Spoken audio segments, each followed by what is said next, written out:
ऐन होळीच्या सणात झालेल्या या घटनेमुळे नडगिवे गाव शोकसागरात बुडालाय। याबाबत अधिक माहिती अशी की खारेपाटण जिजामाता नगर येथील पुरुषोत्तम शेटे हे एसटी महामंडळामध्ये चालक म्हणून सेवेत असून तनिषा व ऋतुपर्ण ही त्यांची 2 मुलं आहेत।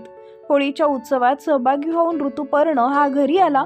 तेथून आपल्या मोटारीनं MH09 AB 4339 बहीण तनिषा हिच्यासोबत खारेपाटून येथून तळेरच्या दिशेनं जात होता। महामार्गावर नडगिवे धुरी भाटलेवाडी येथील बस स्थानकाजवळ अभिजित प्रमोद वैद्य राहणार रत्नागिरी नाखरे हे आपल्या मालकीचा ट्रक MH08 AP 4249 रस्त्याच्या बाजूला थांबवून चालक गणेश शशिकांत पाष्टे राहणार नडगिवे यांच्यासोबत जेवायला गेले होते।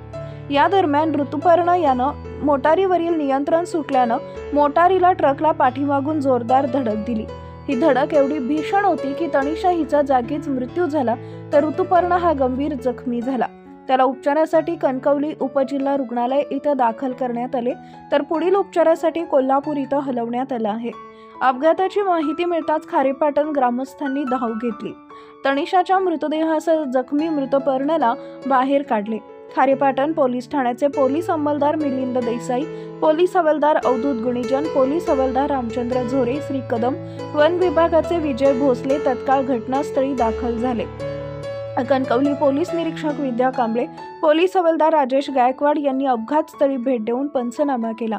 माजी जिल्हा परिषद सदस्य रवींद्र जठार, जिल्हा परिषद सदस्य प्राचार्य इसवलकर, पंचायत समिती सदस्य गुरुप्रसाद शिंदे, खारेपाटणचे सरपंच महेंद्र गुरव, संकेत शेटे, भाऊ राणे तसेच ग्रामस्थांनी मदत केली। तनिषा हिचा मृतदेह खारेपाटण प्राथमिक आरोग्य केंद्र इथं ठेवण्यात आला। शवविच्छेदनानंतर नातेवाईकांच्या ताब्यात देण्यात येणार आहे। या घटनेचा अधिक तपास खारेपाटण व कणकवली पोलीस करत आहेत।